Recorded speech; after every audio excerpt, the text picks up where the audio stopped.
Welcome to Ishan mama's kitchen. Ishan mama's কিচেনে দেখতেই পাচ্ছেন আমরা আবারও হাজির হয়েছি।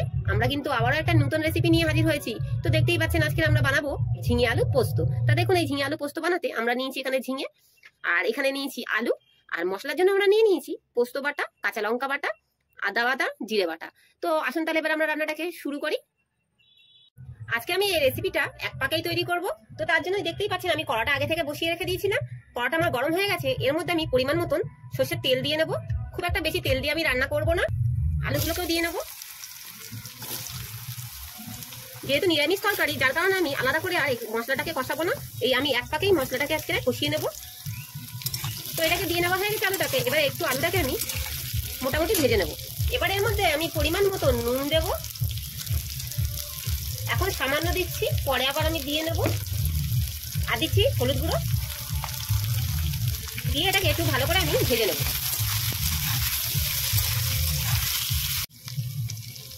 তো দেখতেই পাচ্ছেন আমার আলুটা কিন্তু ভালোই ভেজে নেওয়া হয়ে গেছে। এর থেকে আমি আলুটাকে আর বেশি ভাজবো না। এবার এর মধ্যে আমি একে একে মশলাগুলোকে দিয়ে নেব। কাঁচা লঙ্কা বাটা, আদা বাটা, জিরে বাটা, পোস্তটা একটু বাদে দেবো আমি। এখন একটু এটা ভালো করে মশলাগুলোকে এর সাথে কষিয়ে নেব। আর আঁচটাকে আমি একটু কমিয়ে দিলাম, কারণ আপনারা জানেন আদা কাঁচা লঙ্কা একটু মশলা যে কোনো মশলাই দিলে প্রচুর পরিমাণে তেল এদিক ওদিক ছিটকে যায়। আমরা কি করবো, পোস্ত বাটাটাও দিয়ে নেব। দিয়ে এটাকে আবারও কিছুক্ষণ কষিয়ে নেব। তো আপনারা দেখেছেন আমি প্রত্যেক রান্নাতেই করে থাকি যে যখনই মশলা কষাই দেখবেন আমি একটু সামান্য পরিমাণ জল দিয়ে মশলাটাকে কষাই। তাহলে কি হয়, মশলাটা পুড়ে যায় না। জল দিয়ে নিচ্ছি, নিয়ে ভালো করে নেড়ে চেড়ে নিয়ে এটাকে আমি ঢাকা চাপা দিয়ে এটাকে তৈরি করে নেব। আর এই ঝিঙে আলু পোস্ততে আমি খুব একটা জল দেবো না। এই ঝিঙে থেকে প্রচুর পরিমাণে কিন্তু জল ছাড়বে।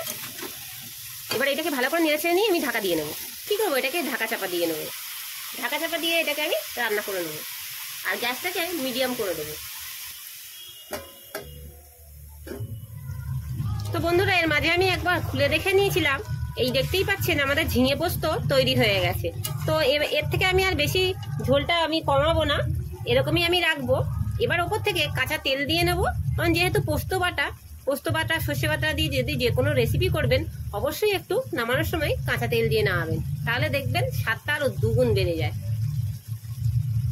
তো ওপর থেকে আমি তো এই যে দেখতেই পাচ্ছেন তৈরি হয়ে গেছে আমাদের ঝিঙে আলু পোস্ত রেসিপি। এবার এটাকে আমি একটা গামলার মধ্যে এটাকে সার্ভ করে আপনাদের দেখাচ্ছি। তো এই যে দেখতেই পাচ্ছেন আমাদের তৈরি হয়ে গেছে ঝিঙে আলু পোস্ত রেসিপি।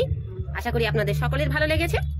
আমাদের যদি রেসিপি আপনাদের ভালো লেগে থাকে তো অবশ্যই জানেন চ্যানেলটিকে লাইক এবং শেয়ার করে দেবেন। আর কমেন্ট করে জানাতে ভুল করবেন না আমাদের রেসিপিগুলো আপনাদের কেমন লাগছে। আর যারা এখন আমাদের চ্যানেলে নতুন বন্ধু হননি তারা অবশ্যই আমাদের চ্যানেলটিকে জলদি গিয়ে সাবস্ক্রাইব করে নিন। আর সাবস্ক্রাইব করে নিয়ে এই পাশে থাকা বেল আইকনটি যদি প্রেস করে দেন তো আমাদের যত নতুন ভিডিও থাকবে তো সবার প্রথমে আপনাদের কাছে আমরা পৌঁছে দেবো। তো আজকের মতন ভিডিওটা এখানেই শেষ করছি। ধন্যবাদ।